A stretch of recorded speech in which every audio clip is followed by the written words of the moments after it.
चौबे आए तो यहाँ तुरंत ही शुरू करो। हाँ। परमिशन लो, तुम अपना अपडेट पर शुरू करो। स्वामी हम ऊपर हैं।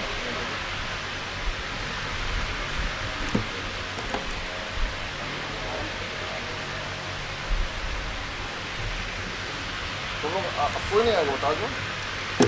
कोई नहीं आएगा, बैठा दो, कहीं नहीं आगे बैठा दो लाल वाले को।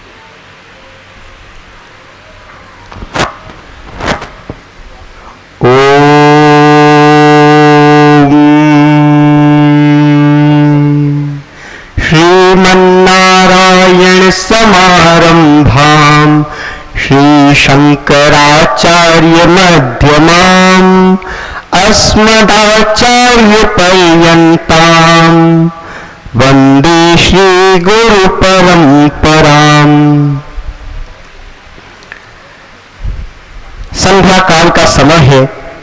मां गंगा का सुंदर तट है।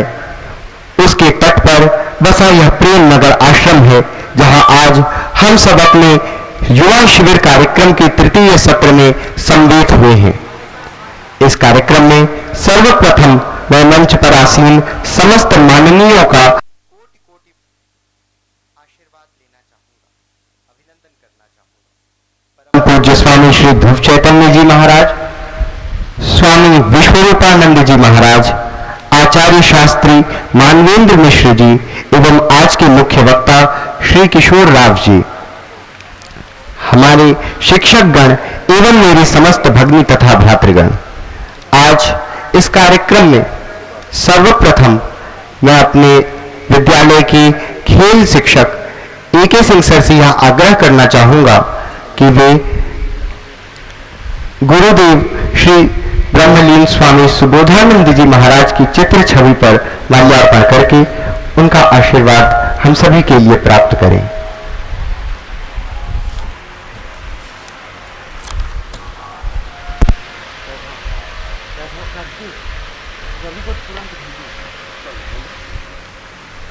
इसके पश्चात मैं सर से आग्रह करना चाहूंगा कि वे परम पूज्य स्वामी श्री ध्रुव चैतन्य जी महाराज को माल्यार्पित करके उनका स्वागत अभिनंदन करें एवं उनसे आशीर्वाद प्राप्त करें। स्वामी जी सुबोधानंद फाउंडेशन के अध्यक्ष हैं।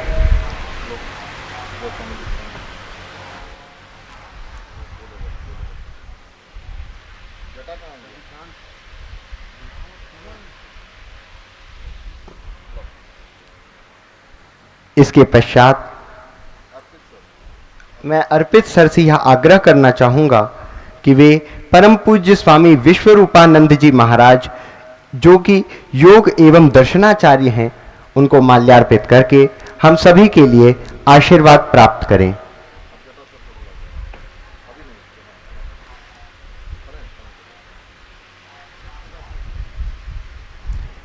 इसके पश्चात मैं जटाशंकर सर को आग्रह करना चाहूंगा कि वे आएं और किशोर राव सर का माल्यार्पित करके उनको माला चढ़ा के हम सभी के लिए आशीर्वाद प्राप्त करें।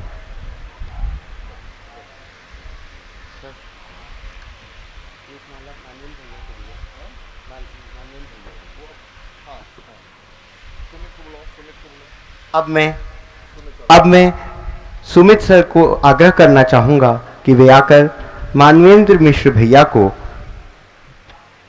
माल्यार्पण करें।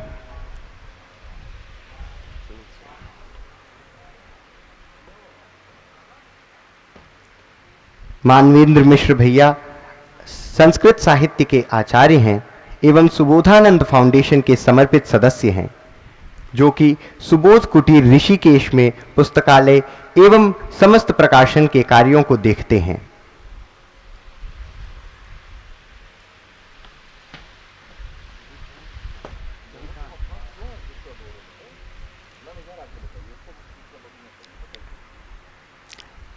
बंधुओं, आज के मुख्य वक्ता VSK राव सर हैं, जो एक अनुभवी उत्साहवर्धक वक्ता अर्थात मोटिवेशनल स्पीकर हैं। सर, आपकी शिक्षा सर्वप्रथम हैदराबाद पब्लिक स्कूल में हुई, तदंतर आपने Jaishankar Telangana state agriculture university में से एग्रीकल्चर में बीएससी किया और पुनः पुणे यूनिवर्सिटी से एमबीए किया। अनेक वर्षों तक विश्व की बड़ी बड़ी महनीय कंपनियों में कार्यरत रहे। आपने अपने 29 वर्षों को मार्केटिंग सेक्टर में समर्पित किया है। अनेक शोध पत्र प्रकाशित किए हैं। ऐसी महान विभूतियों का सानिध्य पाना हम पतंजलि ग्रुप के सभी छात्र एवं छात्राओं के लिए हर्ष की बात है।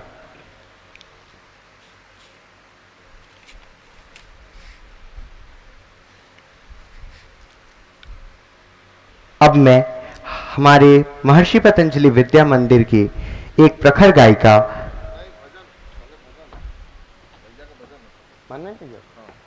आप ही का भजन है ना भैया?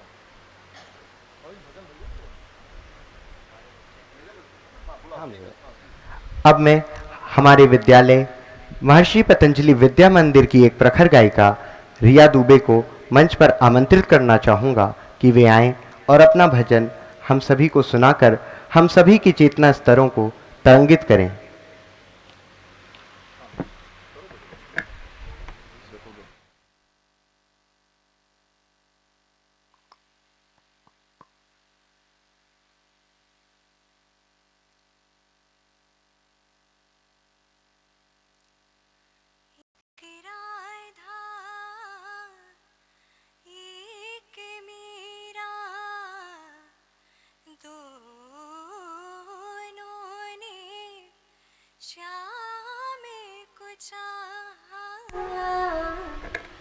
अंतरे क्या दोनों के चाह में बोलो, अंतरे क्या दोनों के चाह में बोलो।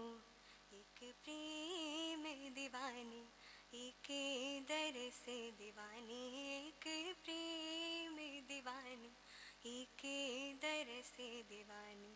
एक राधा एक मीरा, दोनों ने श्याम को चाहा। अंतरे क्या दोनों के चाह में बोलो। एक प्रेम दीवानी, एक दर से दीवानी। राधा ने मधुबन में ढूंढा, मीरा ने मन में पाया। राधा ने मधुबन में ढूंढा, मीरा ने मन में पाया। राधा जिसे खो बैठी वो गोविंद, मीरा हाथ बेकाया। एक मुरली एक पायल, एक पगली एक घायल। अंतर क्या दोनों के प्रीत में बोलो, अंतर क्या दोनों के प्रीत में बोलो। एक सूरत लुभानी, एक मूरत लुभानी, एक सूरत लुभानी, एक मूरत लुभानी। मन मीरा के प्रभु गिरधर नागर, राधा के मन मोहन। मीरा के प्रभु गिरधर नागर, राधा के मन मोहन। राधा नित श्रृंगार करे और मीरा बन गई जोगन। एक रानी एक दासी, दोनों हरि प्रेम के प्यासी। अंतर क्या दोनों की तृप्ति में बोलो, अंतर क्या दोनों के तृप्ति में बोलो। एक जीत न मानी, एक हार न मानी, एक जीत न मानी, एक हार न मानी। एक राधा एक मीरा, दोनों ने श्याम को चाहा। अंतर क्या दोनों के चाह में बोलो, एक प्रेम दीवानी एक दर से दीवानी, एक प्रेम दीवानी एक दर से दीवानी, एक प्रेम दीवानी एक दर से दीवानी।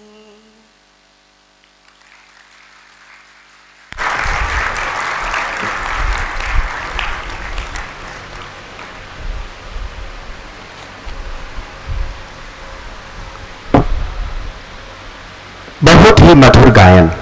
यह प्रस्तुति सुनकर हम सभी के मन में भक्ति भाव पूर्णता से आ चुका है। बंधुओं, मैं आपको याद दिलाना चाहूंगा महाभारत का वह समर जहां पर अर्जुन शिथिल पड़ गए और उन्होंने अपने कर से, उनके हाथों से गांडीव छूट गया और उन्होंने श्री कृष्ण को गुरु माना और उसके पश्चात श्री कृष्ण ने उनको एक उपदेश दिया। उस उपदेश को सुनकर उनका उत्साह वर्धन हुआ और उसके पश्चात उन्होंने कुरुक्षेत्र का समर लड़ा और विजयी हुए। कर्मण्येवाधिकारस्ते मा फलेषु कदाचन मा कर्मफल हेतु भूमा ते सांगोस्त्व कर्मणि।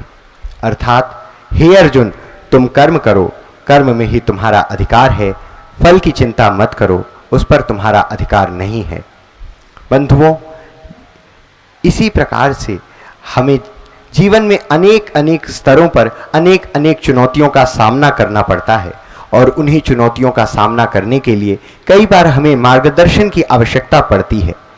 ऐसा ही मार्गदर्शन यदि हमें किसी एक अनुभवी एवं विख्यात व्यक्ति से मिल जाए, जिसने स्वयं अपने जीवन में कभी न कभी उन चुनौतियों को झेला हो, उनसे संघर्ष किया हो, तो फिर हमारा यह कंटकपूर्ण मार्ग सरल हो जाता है। अतः मैं आज के मुख्य वक्ता श्री किशोर राव सर को मंच पर आमंत्रित करना चाहूँगा कि वे आएं और हम सभी का मार्गदर्शन करें, जिससे आगामी भविष्य की चुनौतियों से हम आगाह हो सकें और हम सभी समर्पित भाव से अपने लक्ष्य की तरफ बढ़ सकें।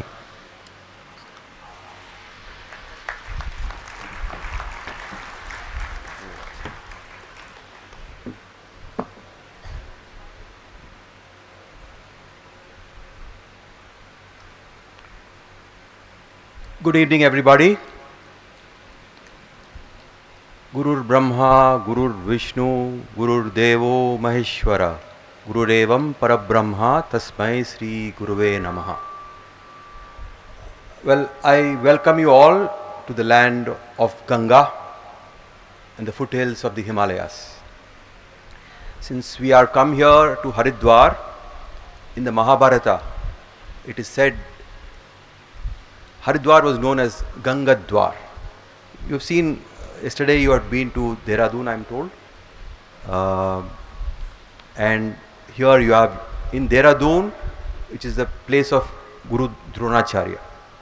So at Dehradun, just beyond Dehradun, the river Yamuna flows. And in Haridwar, the river Ganga flows.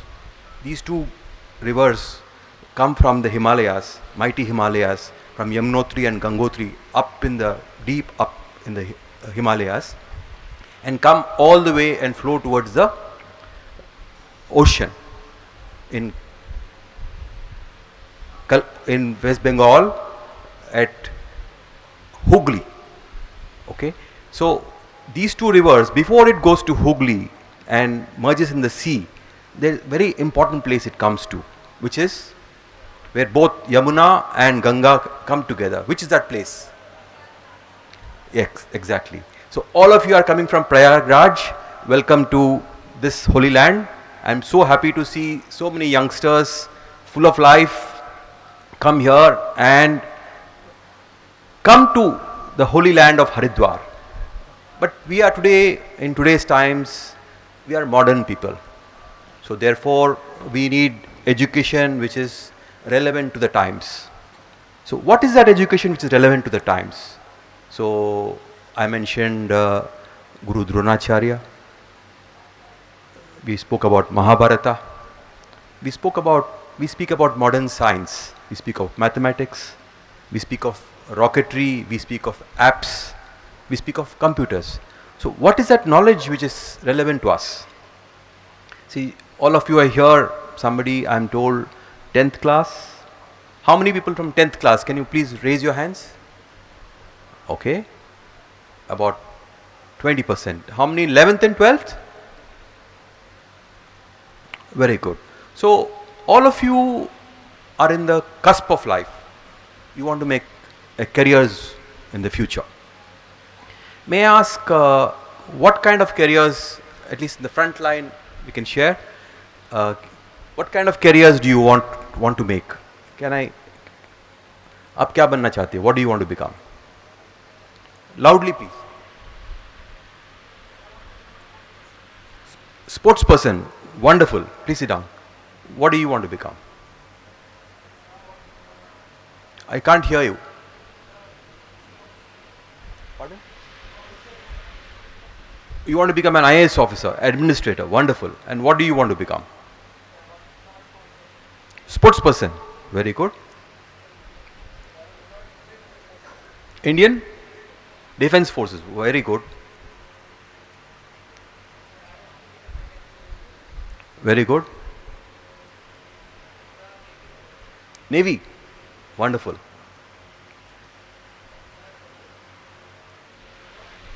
Sports person. Army. Very good. So, wonderful. I see a lot of diversity here. Anybody for any other profession? Medicine, research and development, corporate career. There's so many options today. Just when we were young, your age, if you had gone to a gathering like this, if you'd ask what do you want to become, they would say, sir, I want to become an engineer, I want to become a doctor. That's it. Times have changed. But the times have changed. But are the skills different? So what do you guys think? Are the skills different? Or during the Mahabharata time the skills were same and now they are different? What do you think? Anybody? That's the IAS officer, potential IAS officer. Who wants to become an IAS officer? Will you tell me what are the skills which are different? Come up here. Don't worry, just we want to share your views.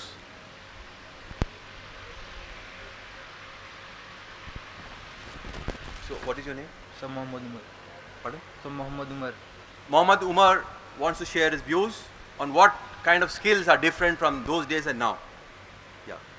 First of all, I want to like say, sir, the present DM of Haridwar, Deepak Ranawat sir, who inspired me a lot, sir. So on his motivation, sir, I am. Okay, so you look up to a person Yes, sir. and want to become like him. Yes, sir. But what about the skills? Sir, his qualities, sir, how he deals with the situations. Right. So there are qualities a person is required to have. So he is saying a particular kind of qualities are required. So what are those qualities? Okay, thank you. Thank you, sir. So there are certain human traits. A human being needs to have a particular kind of trait. That is where if you do it now, you will go ahead and become an IAS officer, a good sportsman, an Olympic medalist, a good army officer, or a good doctor and a good teacher. So it all boils down to human character. So that is the first aspect of a human being. Before you start, if I become a good pilot, so what does the traits a pilot has? He needs to know how to fly an aircraft. He needs to know science. He needs to know mathematics. He needs to have personal skills. But before that is a human trait. So the human traits are the first beginning point. Now I will come to the knowledge of running a business and running your own life. Now, before that, I also want you to understand how times have changed. Today, you have a app in your hand, right? How many of you have smartphones? Or rather, other way around, how many of you don't have smartphones? So it's zero. So just about 10 years back, if you knew that a computer would be in your hand, it was thought it was a pipe dream. So things are changing. So is personal trait enough? Is personal character enough? So what are personal characters? I have courage, I have patience, I have ability to, as a sportsman I need physical strength, I need physical skill. Are these enough today? I don't think so. So there are some more things which are required apart from physical traits and character. So what's that? That is knowledge. So on one hand you need personal traits, one character, and then finally you need knowledge. So all these three things can be acquired how? So this is the crux of learning. At my age, when you get to my age, I realize that whatever I learnt at your age. If I don't learn at this time, I don't learn at all. I can develop it. So that means you need to concentrate and focus and build all these three aspects just now. So what are the three aspects? Personal character. Second thing is learning of knowledge, and then openness to technology and these kind of aspects. So all of it can be done now. If you let this time flow, it's gone. So I would implore upon every one of you to spend time to develop yourself and focus on that. So what is the beginning point? What is the beginning point of all this?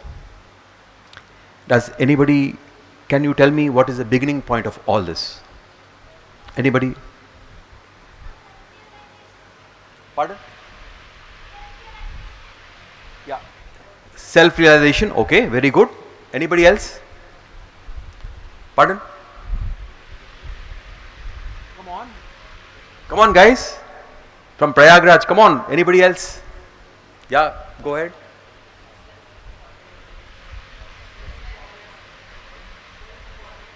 Yeah. Self-importance, you mean self-confidence. Am I right? Right, okay.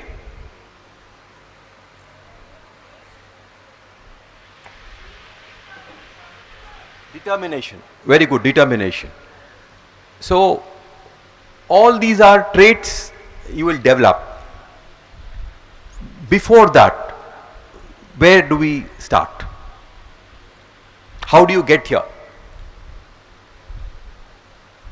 So anyway, I will just come to that. So I started this whole speech by talking of Gurur Brahma, Gurur Vishnu, Gurur Devo Maheshwara.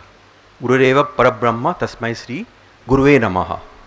So I take this opportunity to offer my homages to Guruji, Shubhananji Maharaj, Sri Dhruv Chaitanya Ji Maharaj and Vishnu Rupanand Ji Maharaj.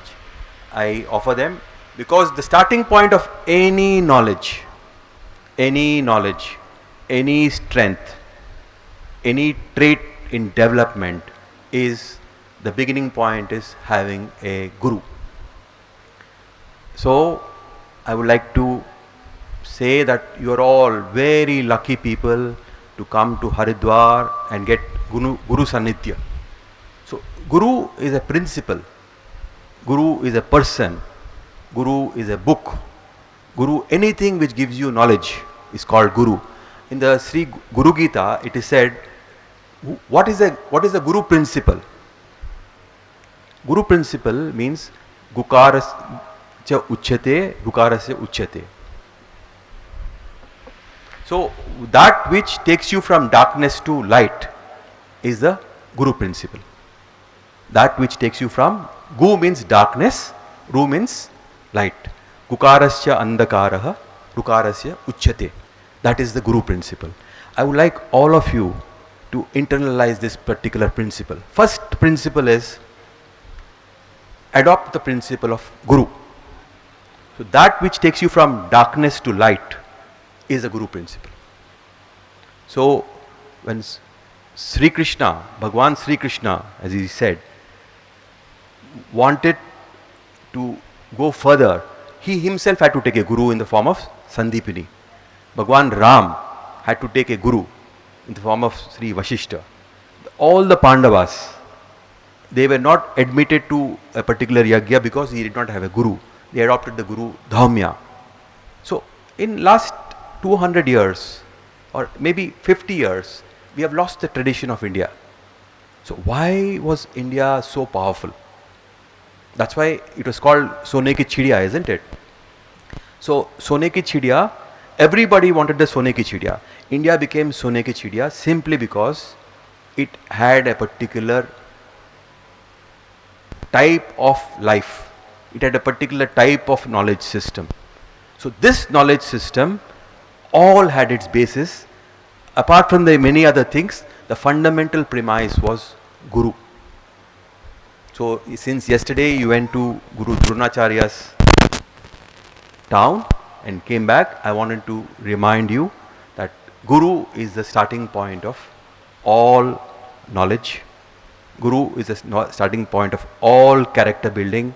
All the qualities the young ladies mentioned here, self-confidence, courage, determination, hard work, all come because of you adopt the principle of Guru. Once you adopt the principle of Guru, a teacher will come finding you. Am I right? If you work hard, the Gurus come in different forms. One is a spiritual Guru, one is a teacher, one is in the sports, he is a coach. He comes in the form of a Guru. He teaches you how to get wherever you are. So I just wanted to share the fact that India was Sone ki Chidiya. Why was India Sone ki Chidiya? Why was India so rich? Why was India so this thing? I just wanted to share a small example. There is a famous orator called Sri Gurumurti. Have you heard of IIT Bombay?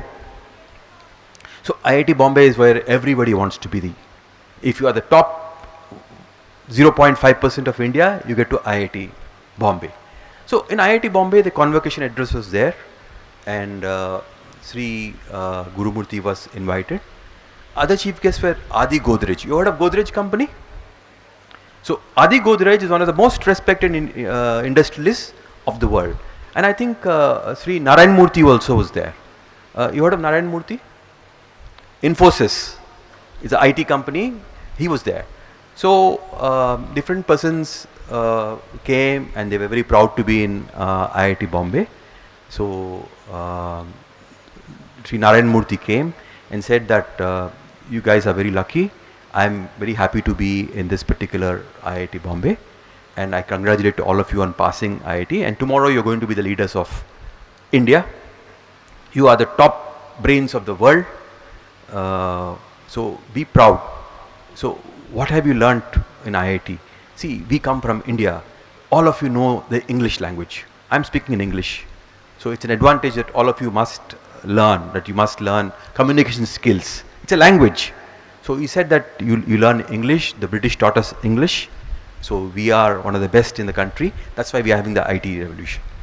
Then Adi Godrej, that's his message. Adi Godrej came and said that, look, the British gave us Indian Railways, the British gave us discipline, the British gave us universities, etc., etc. So he, then they went back, and then Gurumurti came onto the dais. He had a sheaf of papers.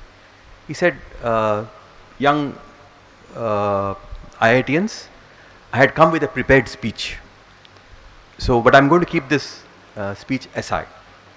So I wanted to speak to you. You are all young people. Here I am saying India is great. Why is it great? Do you know how great it was? In what way is it great? So we all know the Mahabharata, Ramayana, etc., etc. but we know historical personages. But do you know actually how it is great? I said, no sir, please tell us. So I want you all to understand why India is great and why India was called the Sone ki Chudiya.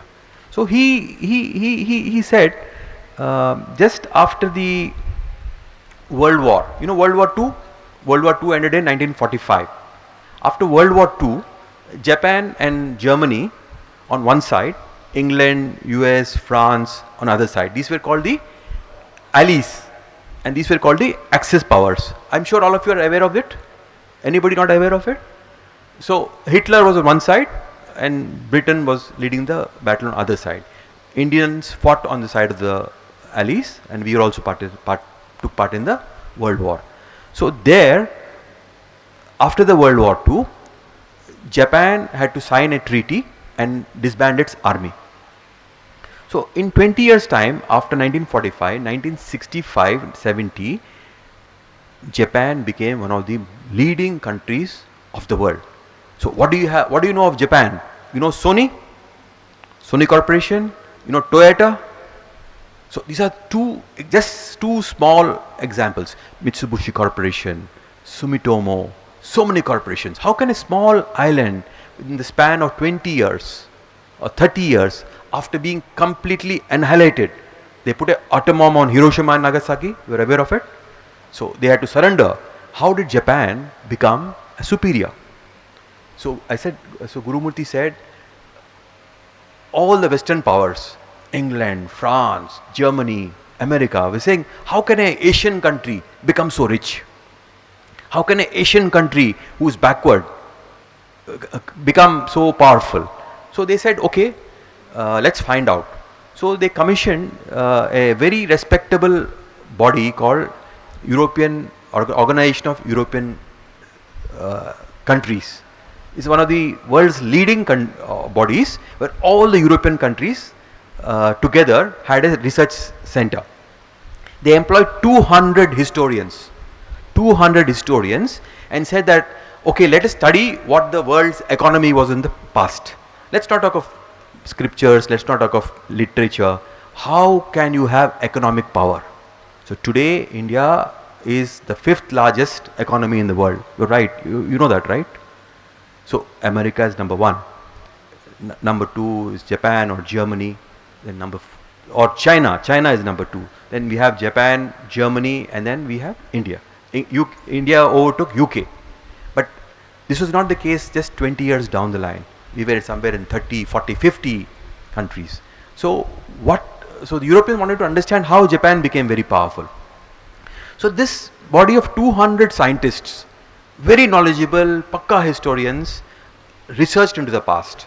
So they looked at the different times of the thing. Year 0. What is year 0? So it's called before Christ, after Christ, right? So that's how the Westerners see it. It's a date, year 0. Do you know what the year 0, you know what GDP is? Everybody knows what GDP is, right? Gross Domestic Product. India is having the GDP 1/6 of China. Are you aware? We are China is 6 times larger than India. America is double that. So just imagine the kind of strength they have. That's why they have superpower. It's called a superpower. And do you know what the GDP of Pakistan is? We are 10 times the size of Pakistan. So that's how powerful we are. So a country's might, a country's literature, a country's everything comes from its gross domestic product. So they investigated the gross domestic product. I just wanted to tell you that in year 1, India and China together accounted for 80% of the world's GDP. Where was USA? USA was not there. So let's come to 1600s. What was the GDP of India? Indian GDP in the world was 36%. China was roughly about 28%. In 1600 or 1700, Indian GDP was somewhere around 28%. China also was on 20%. Where was Europe then? Europe was still somewhere around 7-8%. So 1700 they said the industrial revolution happened, right? So they say industrial revolution gave the wealth to the Western nations. This GDP chart doesn't show that. So India had 24%, 25%, China had 26%, Europe was hardly 7%, Middle East was not even there. In less than 200 years of the British, India's GDP dropped to 5% of the world. And West Europe, USA, their GDP went to 40%. So that's how different Indian history was. Now, where are we today? After 70 years of independence, we are fifth largest country in the world in terms of GDP. So tomorrow, each one of you is going to work as an IAS officer, as a sports person, as a teacher, as an IT person in probably when you are 40 years old or 50 years old, we will be probably one of the top countries in the world. Believe you me, each one of you will be proud that I am an Indian. I am an Indian, so I am proud. So what makes India? In my opinion, India is made because apart from many other things, the one single principle, the Guru principle. I can speak many other things. I thought in this brief span of time I have, let me tell you one thing which all of you can adopt. If India has to become back to its eminence, India is in every one of your hands. Now, how many medals did we win in Olympics? Hardly. But now we became 7th largest country GDP in the world. We have 2 gold medals, 1 gold medal. China has got how many? 70, 80, 100 gold medals. How come? What is sports to do with GDP? America is the #1 gold medalist. Everything too is to do with the economy sometimes. And what is the brilliance of USA? They also adopt the Guru principle. What is their Guru principle? Their Guru principle is to find out the truth. So they investigate research and development. What is research and development? It is to understand the foundation of what is the essence of truth. That also is a Guru principle. So coming back to the Guru principle, I want all of you to understand that this one principle please adopt in your lives. Now you have come to Rishikesh. You're going to come to Rishikesh tomorrow, is it right? You went to Kunjapuri yesterday. So at the foothill of Kunjapuri is Rishikesh. So one of our famous presidents, Abdul Kalam. You all know Abdul Kalam? So Abdul Kalam came to Rishikesh and his life took a turn. I just wanted to speak to you, one of the greatest persons I admire. I'm sure all of you have enough religious. So somebody said, I wanted to become like a collector of Haridwar. I'm impressed by it. I think the ideals we have before us, these are important people. Let's emulate Abdul Kalam. Abdul Kalam came from a small place, a poor boatsman's son. You heard of Rameshwaram? So Rameshwaram is in the southernmost tip of India, where Lord Rama went from Ayodhya all the way to southern tip before going on to Lanka. That place is called Rameshwaram. There are 12 Jyotirlings in India, where important Shiva temples are there. So this is before the British supposedly united India, our Jyotirlings were there. So what are the Jyotirlings? Anybody know all the Jyotirlings? No? So India was defined by the 4 Puris. Anybody knows the 4 Puris? Anyway, north, south, east, west, there are 4 Puris. Anybody? 4 Puris?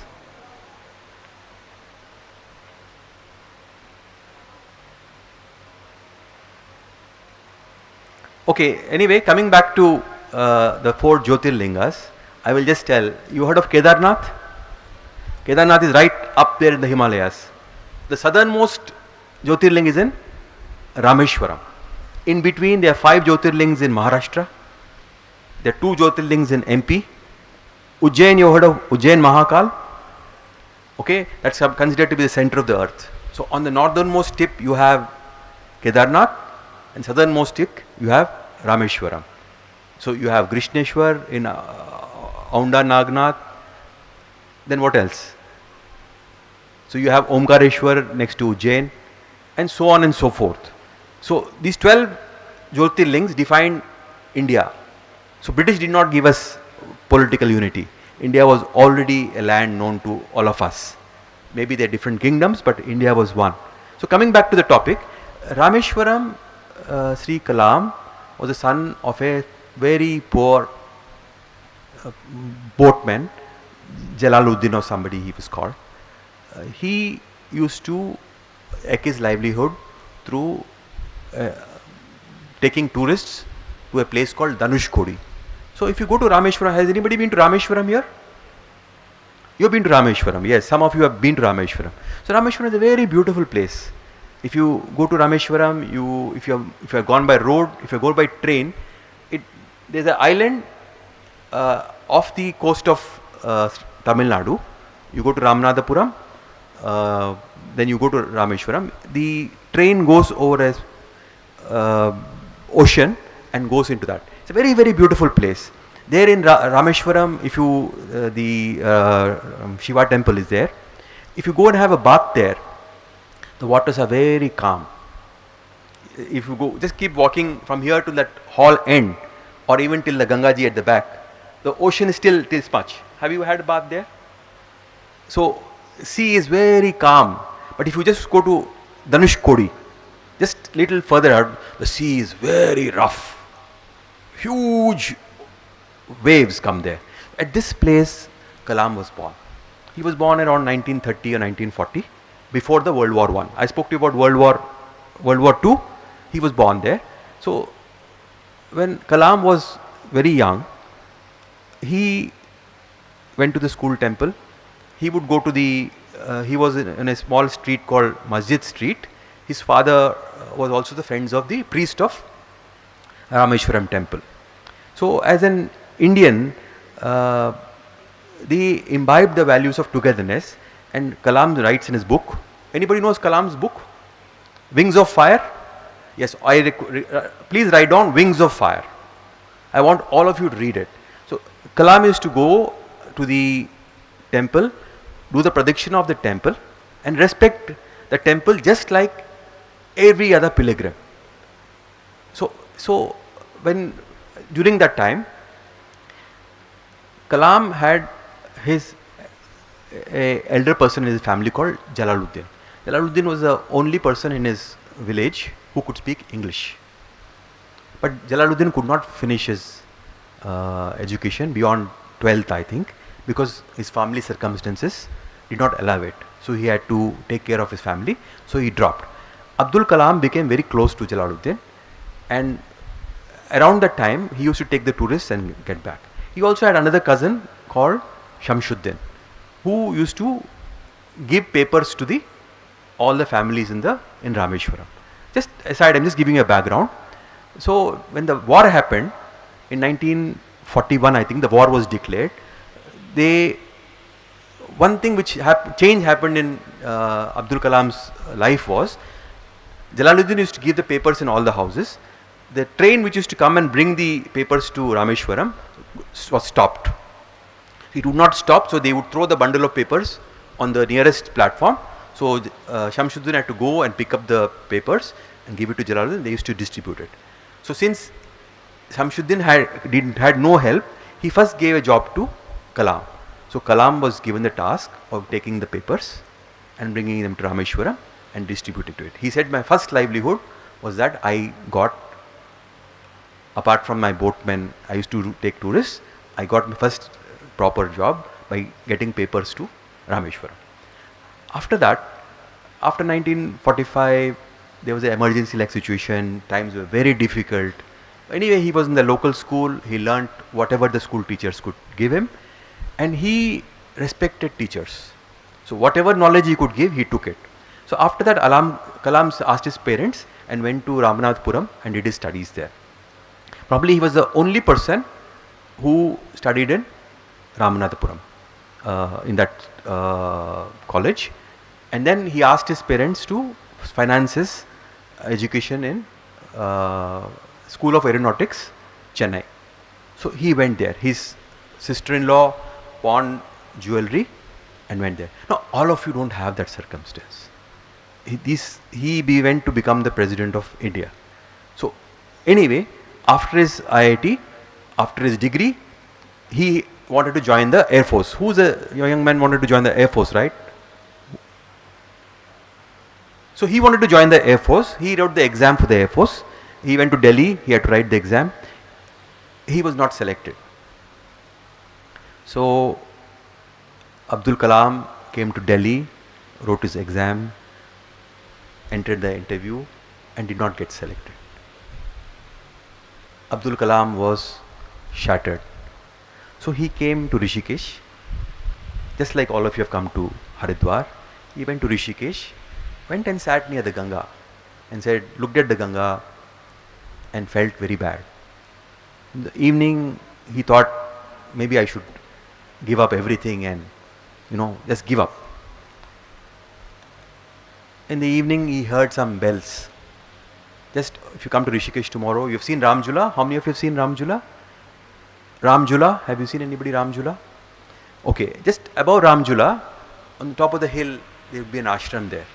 So he heard bells there. So he and his friends, 3 of them, went up to that ashram. It's called the famous Shivanand ashram. So Swami Shivanand was there.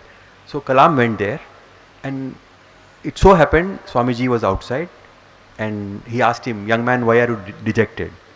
So he said, sir, I didn't get selected for the Air Force. He said, don't worry, you go back. You go back and you are meant for something else. So Abdul Kalam went back to Delhi and joined the DRDO. It was in some other organization name.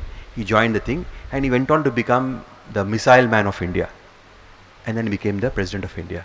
So he had 2 basic things.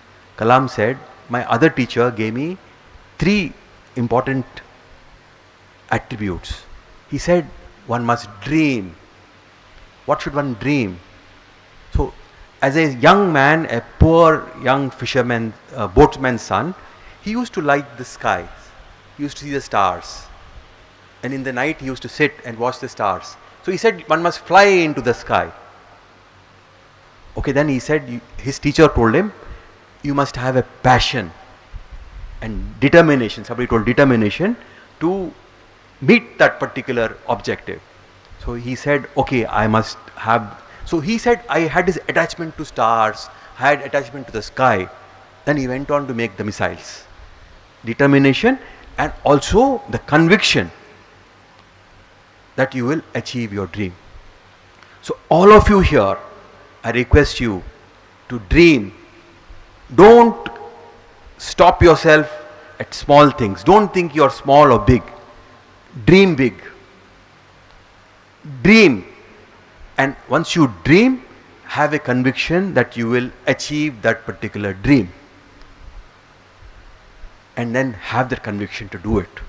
And then you must do it today. Small steps every day will do it. For all this, you need 2 principles. One is satsang, second is the guru principle. What is satsang?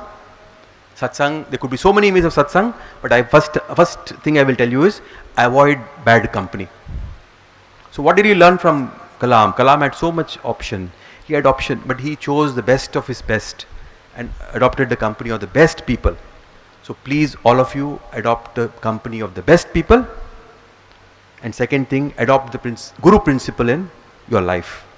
With these two messages and Kalam's message to all of you, that dream big, have the conviction you can achieve it, and passionately work towards that. With that, I wish to end my talk today and hope that all of you will adopt the Guru principle and dream big, and tomorrow take our country and each of your lives to something which will benefit not only you, your family, and your society and your country. Thank you very much.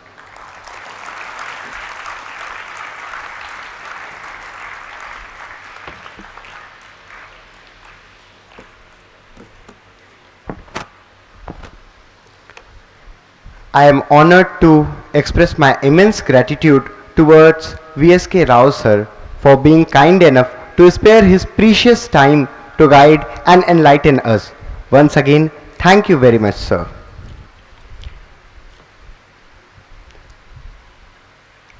योग शिखोपनिषद के 16वें मंत्र में लिखा गया है, कहा गया है, ओम गुशब्दस्तंधकारः स्यात् ऋषब्दस्त्वन्निरोधकः अंधकार निरोधित्वात् गुरुरित्यभिधीयते। अर्थात गुरु शब्द दो अक्षरों से मिलकर बना है, गु और रू। गु का अर्थ है अंधकार और रू का अर्थ है निरोधक। अर्थात अज्ञानता रूपी अंधकार का जो अंत करे, शमन करे और ज्ञान रूपी प्रकाश की ओर हमें ले जाए, वही हमारे गुरु हैं। बंधुओं, मैं राव सर का कोटि कोटि आभार व्यक्त करना चाहता हूं कि उन्होंने भिन्न भिन्न कहानी कथाओं के माध्यम से, लोक जगत के उदाहरणों के माध्यम से अत्यंत सरल शैली में राष्ट्र की बड़ी समस्याओं एवं जीवन की विकट परिस्थितियों के प्रति हमें सजग किया है। हमारे जीवन को आलोकित करने हेतु मार्ग प्रशस्त किया है। जीवन के विभिन्न आयामों अर्थात आध्यात्मिकता, खेल, विज्ञान, भौतिकी एवं कला, दर्शन, इन सभी क्षेत्रों से हमें अवगत कराया है, उनकी समस्याओं से हमें परिचित कराया है। इसके लिए मैं संपूर्ण पतंजलि परिवार की ओर से आपका धन्यवाद ज्ञापित करता हूं। योग शिखोपनिषद के 5वें अध्याय के 56वें मंत्र में कहा गया है, ओम गुरुर्ब्रह्मा गुरुर्विष्णु गुरुर्देवो सदाशिवः न गुरुरधिकश्चिद् त्रिलोकेषु विद्यते। अर्थात गुरु ही ब्रह्मा है, गुरु ही विष्णु है और गुरु ही सदाशिव है। इस त्रैलोक्य में गुरु से बढ़कर, गुरु से अधिक कुछ भी नहीं है। गुरु ही हमारे लिए, शिष्यों के लिए सब कुछ है। श्रीमन नारायण से चली यह गुरु परंपरा आज भी अविच्छिन्न है, आज भी अक्षत है और संसार के लोक कल्याण हेतु हमारे ऊपर आशीर्वाद विकीर्ण कर रही है। बंधुओं, उसी गुरु परंपरा के एक महान गुरु स्वामी श्री सुबोधानंद महाराज जी के प्रिय शिष्य स्वामी ध्रुव चैतन्य जी महाराज को मैं आमंत्रित करना चाहूँगा कि वे अपने आशीर्वचनों से हम सभी को कृतकृत्य करें, हम सभी का मार्गदर्शन करें। Swami ji.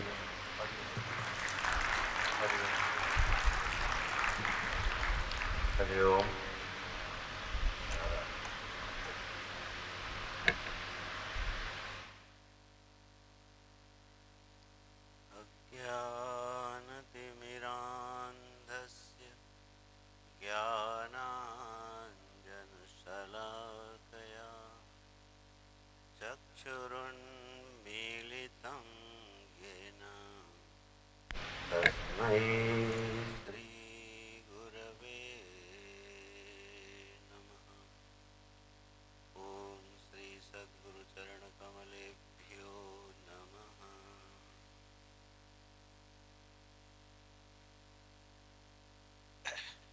You listened the very excellent speech of Kishore Rao ji, and I hope you all would have listened it carefully and noted the important points in your life to implement about.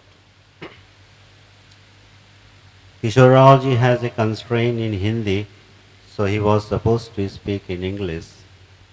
But I don't have any constraint, and you all are coming from the Prayagraj that is well known to Hindi. So now I shift to my own mother tongue Hindi. Is it okay? Thank you. किशोर जी ने हम लोगों को बहुत सी बातें बताई, आपने ध्यान से सुनी भी होंगी। उसमें जो सबसे महत्वपूर्ण बात बताई कि जीवन में एक गुरु तत्व होता है जो हमारे जीवन के अंधकार को मिटा के प्रकाश की ओर ले जाता है। तो हमारा जीवन उज्जवल बने, हम अपने जीवन में उन चीज़ों को, अपने चुने हुए उन लक्ष्यों को पा सकें जो हमने सपने देखे हैं। उसमें दो चीज़ें हैं जो हमारे साथ रहती हैं, एक नॉन एक अननोन, या एक विजिबल एक अनविजिबल इनविजिबल। जो दृष्ट है और अदृष्ट है। तो दृष्ट तो बहुत क्लियर होता है कि अगर हमारे अंदर दृढ़ता है, लक्ष्य को, सही लक्ष्य को चुनने की ताकत है, मेहनत कर सकते हैं हम और आगे बढ़ने की क्षमता रखते हैं, प्रयास करते हैं। हम गिरते हैं लेकिन हारते नहीं हैं। हर बार गिरने के बाद कुछ सीखते हैं और फिर उठ के खड़े हो जाते हैं और फिर आगे बढ़ जाते हैं। जो गिर के गिरे रह जाते हैं और अपने गिरे रहने से कुछ सीखते नहीं, वो कभी आगे नहीं बढ़ते। हम एक बार गिरे, 2 बार गिरे, 10 बार गिरे, कोई फर्क नहीं पड़ता, लेकिन हर गिरने से अगर हम कुछ सीखते हैं तो वो सीखना हमें आगे जाने के लिए तैयार कर देता है। तो वो जो बेसिक रिक्वायरमेंट्स जीवन में आगे बढ़ने के लिए हैं वो आप सब जानते हैं, आपने अभी सुना भी। जो अदृष्ट चीज है उसका नाम है गुरु तत्व, और उसकी जो प्राप्ति है, उसकी जो उपलब्धि है वो होती है प्रार्थना से, प्रेयर से। जब भी आप प्रार्थना करते हो, ईश्वर से प्रार्थना करते हो, भगवान से प्रार्थना करते हो, आप सभी करते होगे, लेकिन हम में से कितने लोग हैं जो ये महसूस करते हैं कि हमारी प्रार्थना सुनी जा रही है। हम मंदिर जाते हैं, भगवान के आगे मत्था टेकते हैं, प्रणाम करते हैं, अपनी बात कहते हैं, लेकिन शायद ये महसूस नहीं कर पाते कि हमारी हर एक बात सुनी जा रही है और उसको रिस्पॉन्ड किया जाएगा, उसका उत्तर दिया जाएगा। जो संबंध की अनुभूति है ईश्वर से, जब वो हमको होने लगती है, और वो कब होती है? When my prayers are answered। जब हम कुछ प्रार्थना करते हैं और वो प्रार्थना का उत्तर हमको मिलता हुआ दिखाई देता है, तो हमको लगता है कि कोई सुनने वाला है और हमारा विश्वास बढ़ता जाता है। तो जो प्रेयर्स हैं, प्रार्थना है, हमारे जीवन का एक इम्पॉर्टेंट हिस्सा है और उसको कभी नहीं छोड़ना चाहिए। आशीर्वाद और प्रार्थना, ये दो ऐसे डायमेंशंस या पहलू हैं जीवन में जो हमें आगे बढ़ाने में कैसे मदद करते हैं। These are invisible forces and factors of the life. तो हमें पूरी कोशिश ये करनी चाहिए कि जहाँ कहीं से भी आशीर्वाद मिलता हो, जहाँ कहीं से भी दुआ मिलती हो, वो काम कर लेना चाहिए। अपने बड़ों को प्रणाम करने से, उनको रिस्पेक्ट करने से, उनके हृदय से जो एक आह्लाद उठता है वो हमारे लिए आशीर्वाद बन जाता है। किसी ज़रूरतमंद की मदद करने के लिए जब हमारा हाथ आगे उठ जाता है तो उसके हृदय से उठी हुई आह्लाद जो है हमारे लिए आशीर्वाद बन जाता है। इन आशीर्वादों की पूंजी को जब हम धीरे धीरे इकट्ठा करते जाते हैं तो वो हमारे लिए एक बहुत बड़ी ताकत बनती है। और आप सभी जानते होंगे कि मेहनत सभी करते हैं, लेकिन हर मेहनत करने वाला अपनी मंजिल तक पहुंचे ये जरूरी नहीं होता। ब्रिलियंट से ब्रिलियंट स्टूडेंट भी, मेहनती से मेहनती बच्चा भी कई बार मिस कर जाता है और उसको वो नहीं मिलता जिसको शायद डिजर्व करता था। और कई ऐसे लोगों को वो मंजिल मिलते हुए दिखाई देती है, हमको लगता है ये तो डिजर्व ही नहीं करता था। So we don't know the internal important factors of the life, कि हो सकता है उसके पास आशीर्वाद और प्रार्थनाओं का एक बहुत बड़ा बल हो। तो जीवन में सफल होने के लिए जो एक्सटर्नल और इंटरनल आप विभाग करना चाहें तो कर लें। प्रार्थना करने का और बड़े लोगों के आशीर्वाद को लेने का कोई मौका चूकना नहीं चाहिए। और वाइसा वर्सा, अगर हम किसी को दुख देते हैं, जानकर दुख देते हैं, तो जब हम दुख देते हैं तो वह दुख हमारे लिए अभिशाप बन के लौटता है और हमारी यात्रा को कठिन बना देता है। तो जहां तक संभव हो, विद ऑल योर पॉसिबिलिटीज, कि आप हमसे आपसे कोई ऐसी चीजें ना हो जो किसी का दिल दुखाती हो। अगर हम सबको खुश रखने में कामयाब हैं, सबका आशीर्वाद लेने में कामयाब हैं, और भगवान के द्वार पर जब हम प्रार्थना करने जाते हैं तो ये महसूस कर पाते हैं कि हमारी बात सुनी जा रही है, तो आपको सफल होने से कोई रोक नहीं सकता। यही कुछ गुरु तत्व की व्याख्या थी। तो आप लोगों ने बड़ी इंपॉर्टेंट टिप्स सुनी। इसी के बीच में 2-3 प्रसंग आए। एक जापान की बात आई कि within 20 year span of minimum time, how the Japan has become a super power। 20 साल में जापान कहाँ से कहाँ पहुँच गया, उसका बड़ा छोटा सा मैं एग्जाम्पल देता हूँ। In my last visit to Japan, मैं जब 2 साल पहले जापान गया था तो मेरा चश्मा, मुझे चेंज करने का मन हुआ कि मैं एक चश्मा चेंज कर लेता हूँ, दूसरा चश्मा बनवा लेता हूँ। तो I went to a mall और हमने वहाँ एक चश्मा पसंद किया। दुकानदार को मैंने कहा ये चश्मा मुझे पसंद है। उसने कहा मैं आपका नंबर टेस्ट करना चाहता हूँ। मैंने कहा नंबर टेस्ट करने की ज़रूरत नहीं है, जो नंबर इस चश्मे का है वो लगा दो। और वो नंबर, चश्मे का नंबर 0.25 के अंतर से ठीक नहीं था। उसने मेरी बात मान ली और मुझे टाइम दे दिया। हम नंबर दे के चले आए। फिर जब हम अपना चश्मा लेने गए और हमने अपना चश्मा लिया, पहना, तो 0.25 का डिफरेंस मुझे पसंद नहीं आया। तो मैंने उससे कहा ये थोड़ा सा करेक्ट नहीं, मुझे ठीक नहीं दिख रहा। उसने क्या कहा, sir it was my mistake. ये हमारी ड्यूटी थी कि मैं आपका नंबर पहले टेस्ट करता फिर आपका चश्मा बनाता, बट यू इंसिस्टेड। तो हमने आपकी बात मान ली, दैट वॉज माई मिस्टेक। आप चश्मा छोड़ जाइए, कल हम आपको दूसरा चश्मा बना के देते हैं, लेकिन मैं पहले आपकी आई साइट टेस्ट करूंगा।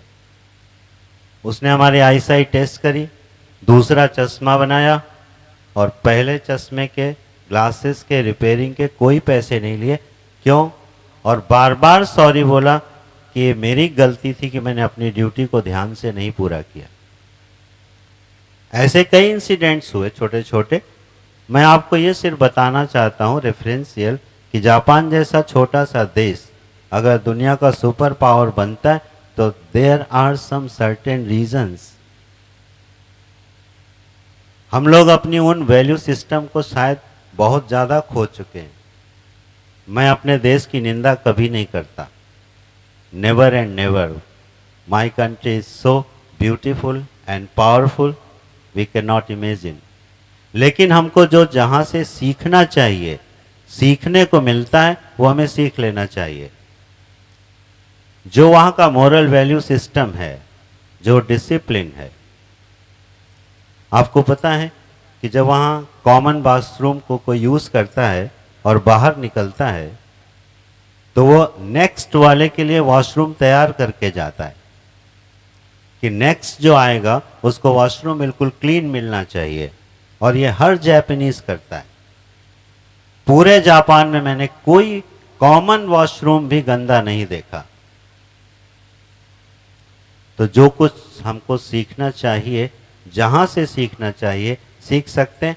और आपको बताऊं, परमात्मा पूरी दुनिया के लिए है। ईश्वर की दृष्टि में कोई हिंदुस्तानी नहीं है, कोई जापानी नहीं है, कोई अमेरिकन नहीं है। ईश्वर की दृष्टि में एक इंसान है, एक जीव है। वो चाहे जापान में रहता हो चाहे हिंदुस्तान में रहता हो, अगर वो अपने वैल्यू सिस्टम को ठीक से जीता है, अगर वो मेहनत और ईमानदारी से काम करता है, उसको आगे बढ़ने से कोई नहीं रोक सकता। वो चाहे डेनमार्क और स्वीडन जैसे छोटे छोटे खूबसूरत से देश क्यों ना हो। लेकिन अगर हम लोग अपने इन वैल्यू सिस्टम को खोते हैं, और ये बहुत छोटी छोटी बात है, हम जिस होटल में रुकते हैं, जिस आश्रम में रुकते हैं, जब हम वहां से निकलते हैं, अगर उसी समय नेक्स्ट टाइम किसी को एंट्री करनी पड़ जाए, वो कमरे में जा नहीं सकता। The way we leave the room, ये हमारे ऋषियों ने हमको कभी नहीं सिखाया। हमारे गुरुकुलों में जो एजुकेशन सिस्टम था, जब हम सोने की चिड़िया थे, क्यों? Because our education system was so strong and full with all moral values and importance. मैं आपसे बहुत बड़ी बड़ी उम्मीदें नहीं कर रहा हूं कि आप यहां से 3 दिन में बहुत बड़े ऋषि या महात्मा होकर लौट जाएंगे। नो, अगर हम छोटी छोटी 2-4 बातें भी सीख ले, सेल्फ सपोर्टिंग सिस्टम, हमारा अपना कपड़ा, हमारा अपना बिस्तर, हमारा अपना बैग, हमारा अपना ट्रैवलिंग पैकेज टूर का सामान, हमारी किताबें, हमारे कपड़े, इसके लिए तो कम से कम हम किसी पर डिपेंड ना करें। भले हमारे पास नौकर हो, पैसे हो, सिस्टम हो, लेकिन अपने जीने का जो काम है वो कम से कम हम खुद सेल्फ सपोर्टिव सिस्टम में तो जाएं। ऐसी बहुत सी बातें हैं जो बताने के लिए हैं। जो गुरु तत्व है वो बहुत बड़ा होता है। किशोर जी ने बहुत इंपॉर्टेंट बात कही है, उसके बहुत आयाम होते, और जिसने अपने जीवन में इस गुरु तत्व को 5% भी सीख लिया, उसको सफल होने से कोई रोक नहीं सकता। It is so powerful. और दूसरी बात, जस्ट मैं आपका ध्यान दिलाता हूं केवल, कि जो हमारा इस स्पिरिचुअल स्क्रिप्ट साहित्य, आध्यात्मिक साहित्य है, वो कितना बड़ा और विराट है, उसका बस एक एग्जाम्पल देके बंद करता हूं। एक बार एक सॉफ्टवेयर इंजीनियर लड़का बेंगलोर से हमसे मिलने आया, और उस समय मैं महाभारत पढ़ रहा था, और महाभारत एक बच्चा पढ़ रहा था, मैं सुन रहा था, और वो कमरे में आया और बैठ गया, और जैसा है 2-4-5 मिनट के बाद वो बोर होने लगा। तो आई अंडरस्टूड कि नेचुरली एक सॉफ्टवेयर इंजीनियर और महाभारत एक दूर का रिश्ता भी नहीं नजर आता। तो मैंने उससे पूछा, बेटा तुम जरा मुझे अपने सॉफ्टवेयर के बारे में कुछ बता पाओगे? अगर मैं जानना चाहूँ ये सॉफ्टवेयर इंजीनियरिंग क्या होता है, तो तुम मुझे ब्रीफ कर पाओगे? And that boy was very intelligent. उसने एक छोटे से एग्जाम्पल से मुझे पूरा सॉफ्टवेयर समझा दिया। उसने कहा, स्वामी जी आप टेलीफोन इस्तेमाल करते हैं? हमने कहा यस। बोला आप मैसेज टाइप करते हैं? मैंने कहा हाँ। बोला कभी आपके मन में ये आया होगा कि मैसेज टाइप करने में थोड़ा झंझट होती है, अगर ऐसा हो जाता कि मैं बोलता और मैसेज छप जाता? मैंने कहा आया था। बोला आज आपके फ़ोन में वो सिस्टम है? मैंने कहा है। बोला मैं यही काम करता हूँ। आपके मन में जो कल्पनाएं उठती हैं, जो हाइपोथेसिस उठती हैं, हम उसको सॉफ्टवेयर फॉर्म में कन्वर्ट करके इम्प्लीमेंट कर देते हैं। आपकी कल्पनाओं को साकार करने का काम हम लोगों का है। बड़ी खूबसूरती से उसने मुझे सॉफ्टवेयर का प्रिंसिपल समझा दिया। फिर मैंने उससे पूछा, बेटा ये बताओ ये कल्पनाएं तुम लाते कहाँ से हो? तो उसने कहा, Swami ji these all are consumer based. हमारी मार्केट की सर्वे टीम सर्वे करती है और वो हमको बताती है कि मार्केट में इस तरह की पॉसिबल डिमांड्स हैं और उसके आधार पे हम सॉफ्टवेयर तैयार करते हैं। हमने कहा अगर बेटा तुमने महाभारत और पुराण सुना होता तो तुमको इस कंज्यूमर बेस्ड मार्केटिंग सिस्टम पर डिपेंड नहीं करना पड़ता, तुम्हारे पास इन्फिनिट सोर्स होता कल्पनाओं का जिसको तुम सॉफ्टवेयर में कन्वर्ट कर सकते थे। और फिर मैंने उसको 2-3 एग्जाम्पल दिए महाभारत के, जो एक समय की कल्पना थे, आज की सच्चाई थे, वो आज अवतरित है, आज वो इम्प्लीमेंट हो चुके हैं। जो 5000 साल पहले हमको कल्पना लगती थी, तो वो जो हाइपोथेसिस है, जो कल्पनाएं हैं, उसका एक बहुत बड़ा सोर्स है महाभारत और 18-18 पुराण। और इसके अलावा अभी मयूर ने योग सीखो उपनिषद के 2 मंत्रों का उच्चारण किया। हमारे पास उपनिषद है, हमारे पास भगवत गीता है। ये ऐसे ग्रंथ हैं जो हमारे अंदर के विज्ञान को, हमारे अंदर के जीवन को बदल के रख देते हैं। मैं सिर्फ यही कहना चाहूँगा, with the passage of time, जैसे जैसे हम आगे बढ़ें, हमारा झुकाव अपने ऋषियों के द्वारा प्रणीत इन चीज़ों पर भी होना चाहिए जिसका संबंध हमारे रोज के जीवन से है। इन चीज़ों को कभी उपहास नहीं उड़ाना, कभी इनको हल्के में नहीं लेना, कभी इग्नोर नहीं करना, और अपने देश और अपने ऋषियों की कभी मन में निंदा नहीं करना, निंदा का भाव नहीं लाना। तो आप देखेंगे कि जो तरक्की करने के रास्ते हैं वो हमारे जीवन में अननोन सोर्सेस से कैसे आते हैं। जो अज्ञात ताकतें हैं वो हमारे जीवन को आगे बढ़ाने में हमारी कैसे मदद करती हैं। तो इन चीज़ों को भी हमें थोड़ा बहुत सीखना होगा। 2-4 चीज़ों को आप यहाँ से सीख के जाइए। कुछ व्रत और संकल्प लेके जाइए कि हम ये छोटा काम अपने जीवन में जरूर करेंगे।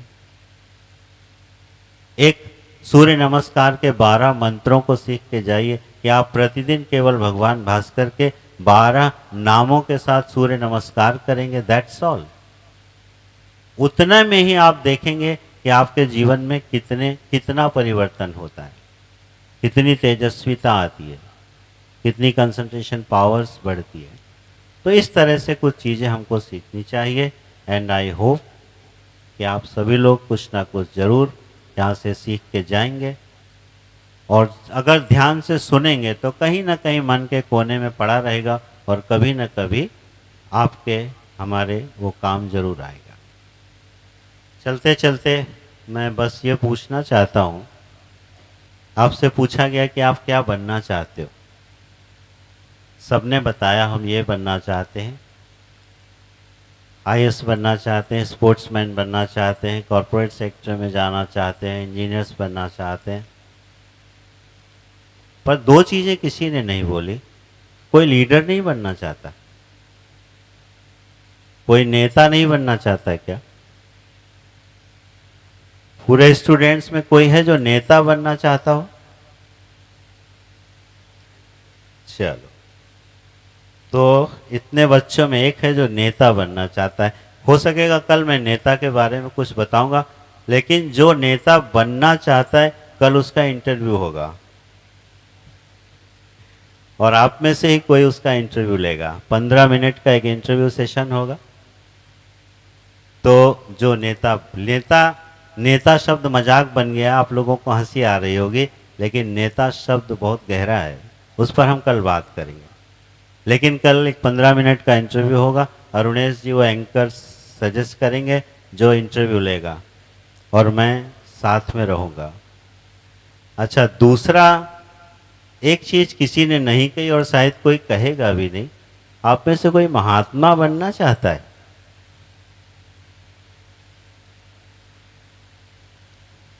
कोई नहीं। ओके, ये अच्छी बात है कि कोई महात्मा नहीं बनना चाहता, लेकिन ये बहुत बुरी बात भी है कि कोई महात्मा नहीं बनना चाहता। इस एज में कोई महात्मा नहीं बनना चाहता, कोई बात नहीं। लेकिन महात्मा जैसी सोच और समझ लेके जाएंगे तो आने वाले भविष्य में आप महात्मा जैसे हो सकते हैं। महात्मा बनना एक बहुत बड़ी बात होती है। तो नेता और महात्मा इसकी संख्या बहुत कम है। अब मैं बोलते ही जा रहा हूं, आपको पता है इस देश के लीडर कौन, इस देश को आगे ले जाने वाले लोग कौन हैं? नेता और महात्मा। कभी अपने इतिहास को ध्यान से देखिएगा, राजा और पुरोहित, यही तो पुराना सिस्टम था। किंगडम और उनका कुल गुरु भगवान राम, वशिष्ठ जी। हर राजा के साथ एक कुल गुरु होता था। पूरे देश को, पूरे राष्ट्र को आगे ले जाने वाले कौन थे? एक नेता और एक महात्मा। इन्हीं दो लोगों के हाथ में देश की बागडोर होती है और आज भी है। लेकिन दुर्भाग्य जानते हैं क्या है? नेता शब्द भी हंसी का पात्र बन गया और महात्मा शब्द भी हंसी का पात्र बनना चाह रहा है। And this is the biggest loss. जो देश अपने नेता और महात्माओं का मजाक उड़ाने लगे तो समझिए आपने अपनी लीडरशिप खो दी। क्योंकि पूरा इतिहास उठा के देख लीजिए, आज की दुनिया का इतिहास उठा के देख लीजिए, कंट्री को कौन चलाता है? Politicians and thinkers. आज की भाषा में कहें तो the combination of politicians and thinkers run the country. Thinker class को महात्मा कहते हैं और जो कंट्री की नीतियां तय करता है उसको नेता कहते हैं। सारी दुनिया इसी में चलती है, इसलिए इन शब्दों की महिमा को भी समझें। नेता और महात्मा दो बहुत बड़े शब्द होते हैं। तो हमारे पास एक नेता तो हैं, कल हम उनसे बात करेंगे। कल शायद एक सेशन हो सकता है 11 से 12 के बीच में। आप लोगों को 2 बजे यहाँ से निकलना होगा ऋषिकेश के लिए। 2 बजे से पहले 11 से 12 एक सेशन हो सकता है, उसकी सूचना आपको दे दी जाएगी। So once again thank you, बहुत बहुत धन्यवाद। किस बात के लिए? कि आपने ध्यान से सुना। और राव जी जिन्होंने आपको बताया, जनरली ये MBAs को और पोस्ट ग्रेजुएट बच्चों को की क्लासेस लेते हैं, सेशंस लेते हैं। इनका एक छोटा सा परिचय बचा हुआ वो मैं दे देता हूँ, जिस पर मुझे गर्व होता है कि he is consulting the exile Tibetan government in India. उसके एक सेक्शन के कंसल्टेंट हैं। जो दलाई लामा हमारे देश में एक्साइल गवर्नमेंट, टिबेटियन गवर्नमेंट चल रही है, एक एक्साइल गवर्नमेंट होती है, उसके एक सेक्शन के कंसल्टेंट हैं किशोर जी। तो इस बात से मुझे बड़ी खुशी होती है कि एक एक्साइल गवर्नमेंट को हमारे लोग किसी सेक्शन में कंसल्टेंसी दे रहे हैं। तो बहुत बहुत धन्यवाद। आगे का कार्यक्रम मयूर करते हैं और मयूर को देख के मुझे लगता है इसको भागवत कथाकार बना देना चाहिए। उसकी भाषा और उसके शब्द और उसके जो ग्रंथों के उद्धरण हैं, मैं मजाक कर रहा हूँ बेटा। तो आगे का कार्यक्रम मयूर लीड करेंगे। Hariom, thank you.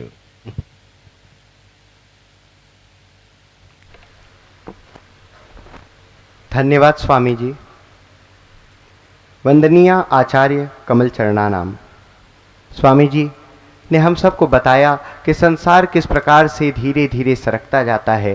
जिस प्रकार में हाथ में बालू रखने पर, मुट्ठी बंद कर लेने पर हमें प्रतीत होता है कि हमने बालू को पकड़ लिया है, परंतु वह बालू धीरे धीरे हमारे हाथ से सरकती जाती है। ठीक उसी प्रकार से हमें यह कभी कभी लगता है कि संसार को हमने अपनी मुट्ठी में कर लिया है, हमने संसार को समझ लिया है, परंतु उसी समय हमें यह समझ में आता है कि संसार को वास्तविकता में हमने नहीं समझा है। वह नित्य प्रति बदलता रहता है। और स्वामी जी ने एक बहुत गौरतलब बात कही कि हमें जीवन में कभी भी रुकना नहीं चाहिए। भले ही परिस्थितियों के कारण, रुकावटों के कारण हम धीरे चलें, परंतु हम कभी रुके नहीं। उपनिषदों में चरैवेति कहा गया है, सदैव चलते रहो, चलायमान रहो। अब कार्यक्रम के दूसरे सत्र की तरफ मैं आगे बढ़ना चाहता हूँ, जिसमें हमारे पास गायन प्रस्तुतियाँ एवं नृत्य प्रस्तुतियाँ हैं। भक्ति शब्द दो व्युत्पत्तियों से बनता है, भज सेवायाम इति भक्ति और भंजो आमर्दने। भज सेवायाम इति भक्ति अर्थात सेवा ही भक्ति है। मुझे स्वामी विवेकानंद का वह कथन याद आता है जिसमें वे कहते हैं, मनुष्य सेवा ही सच्ची ईश्वर सेवा है। कारण यही है कि मनुष्य सेवा जब व्यक्ति करता है तो सेवा ही भक्ति के रूप में, प्रथम परिभाषा के रूप में परिणत हो उठती है। और दूसरी तरफ अब भंजो आमर्दनी है, जिसका अर्थ है कि भक्ति हमारे समस्त विकारों को, माया को, मोह को, सांसारिक दोषों को मिटा देती है और हमें सद्मार्ग पर चलने के लिए प्रेरित करती है। इसी से लेते हुए मैं आपका ध्यान आकर्षित करना चाहूँगा कि मध्यकालीन भारत जब अत्याचारों से पीड़ित था, उस समय भिन्न भिन्न हिंदी के और अन्य भाषाओं के कवियों ने, कवयित्रियों ने अनेक भजन लिखे। हिंदी साहित्य में कृष्ण भक्ति धारा बनी और उसमें कृष्ण भगवान को, परमात्मा को जीवन के भिन्न भिन्न रूपों में दिखाया गया, दर्शाया गया। भगवान के इसी तरह से एक जीवंत स्वरूप को चित्रित करने, उसको गीत के शब्दों में हमारे समक्ष प्रस्तुत करने के लिए मैं मंच पर बुलाना चाहूँगा महर्षि पतंजलि विद्या मंदिर की कक्षा 12 की छात्रा समृद्धि आहूजा को,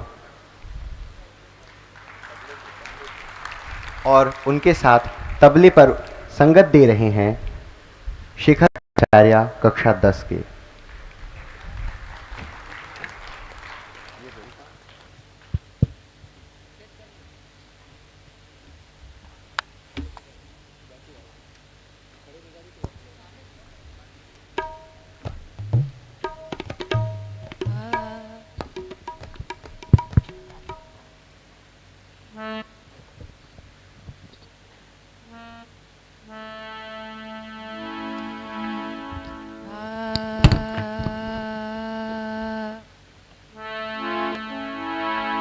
नजरिया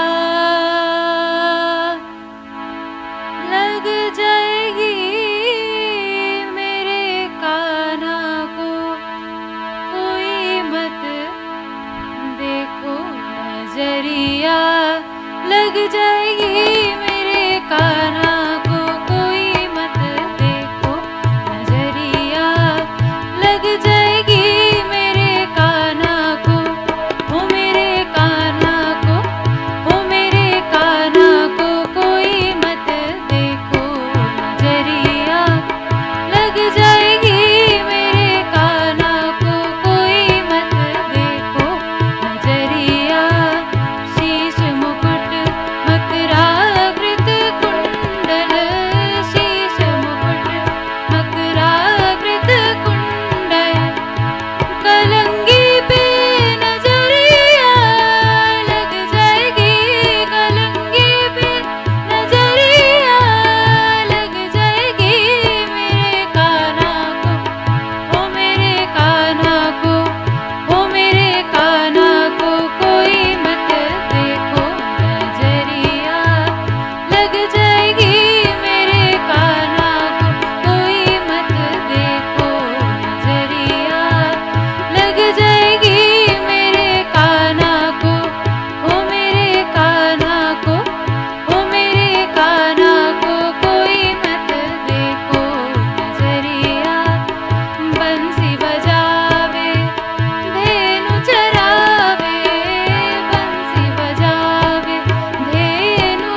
बहुत ही मधुर प्रस्तुति।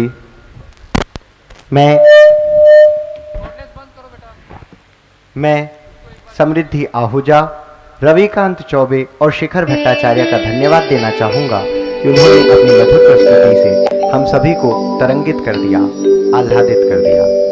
इसके पश्चात मैं पतंजलि ग्रुप ऑफ स्कूल्स के पतंजलि ऋषिकुल इस विद्यालय से जामा कौर को आमंत्रित करना चाहूँगा कि वे मीराबाई की रचना पायो जी मैंने राम रतन धन पायो को मंच पर आकर प्रस्तुत करें।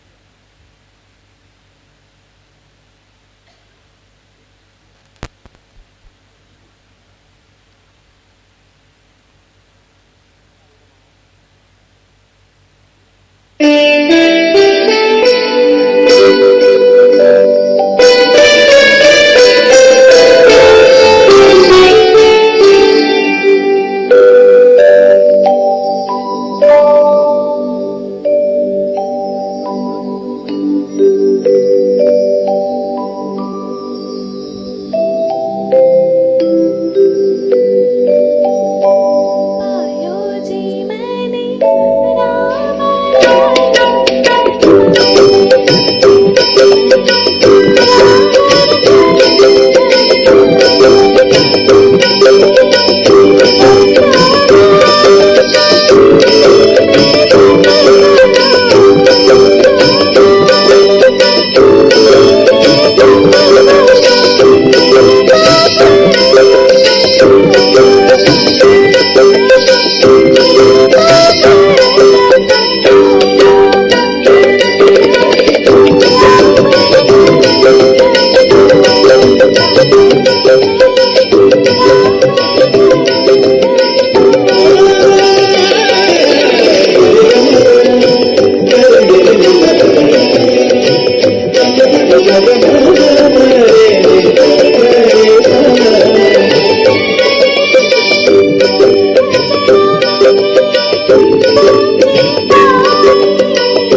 धन्यवाद प्रशस्ति। धन्यवाद जामा कौर।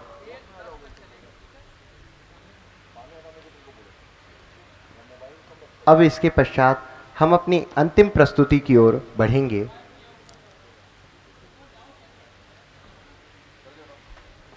हमारी अंतिम प्रस्तुति है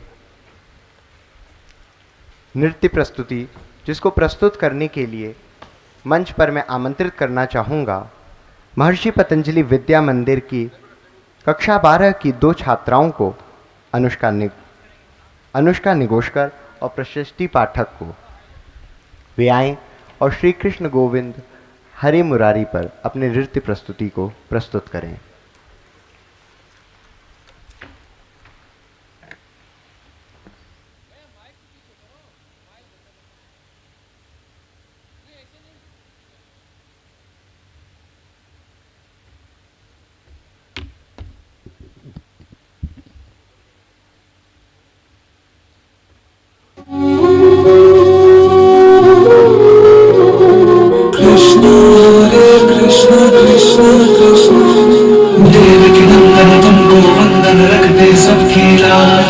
सबके स्वामी अंतर्यामी पूरन कीजिए काज।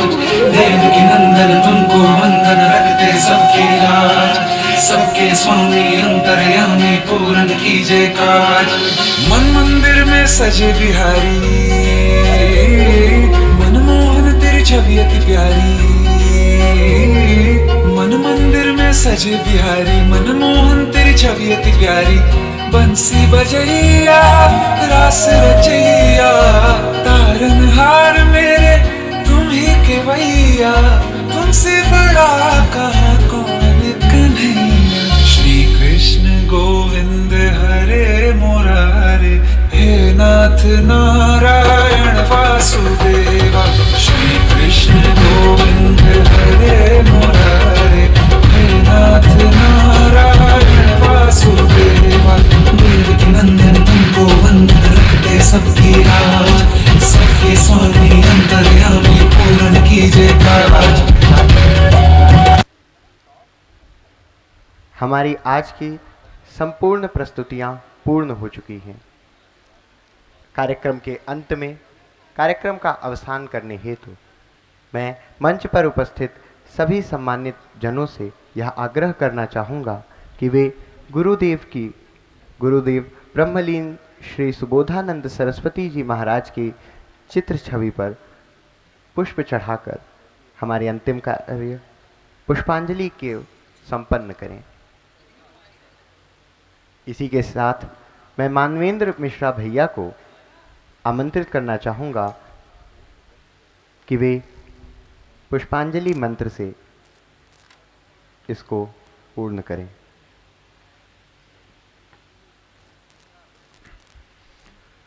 ॐ योपां पुष्पं वेद पुष्पवान् प्रजावान् पशुमान् भवति। चन्द्रमा वा अपां पुष्पं पुष्पवान् प्रजावान् पशुमान् भवति। य एवं वेद योपामायतनं वेद आयतनवान् भवति। अग्निर्वा अपामायतनम् आयतनवान् भवति। यो अग्निरायतनं वेद आयतनवान् भवति। आपो वा अग्निरायतनम् आयतनवान् भवति। य एवं वेद योपामायतनं वेद आयतनवान् भवति। वायुर्वा अपामायतनम् आयतनवान् भवति।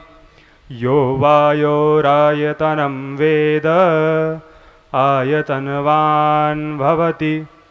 ॐ राजाधिराजाय प्रसह्यसाहिने नमो वयं वै श्रवणाय कुर्महे।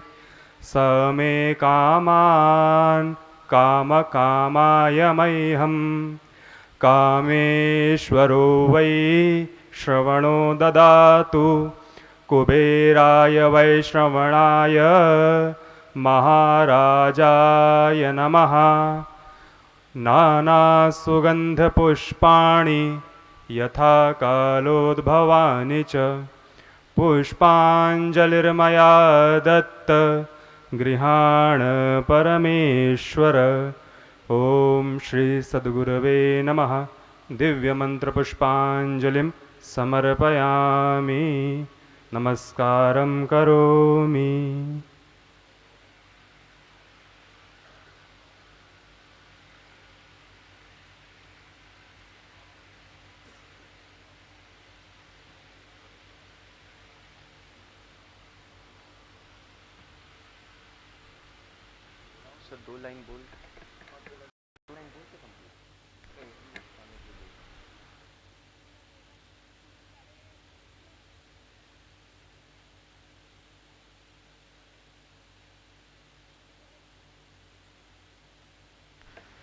इसी के साथ आज का कार्यक्रम पूर्ण होता है। कायाकल्प का तृतीय दिवस पूर्ण होता है और मेरी यह कामना है कि यहाँ उपस्थित स्वामी जी जनों की असीम अनुकंपा से हम वेदों की सार्थकता को प्रमाणित करें और अपने जीवन में नए नए दिव्य दिव्य भव्य भव्य विचारों को प्रस्तुत करें, जिससे ऋषियों मनुष्यों की विचारों को हम अपने जीवन में, अपने समाज में उतार सकें और उनके वचनों को सिद्ध कर सकें।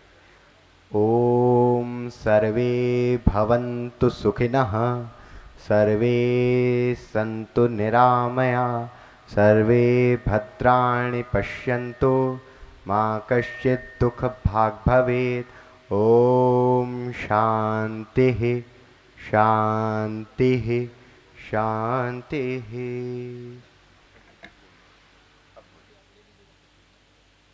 हरिओम। बहुत बहुत धन्यवाद बेटा, साधुवाद आपको।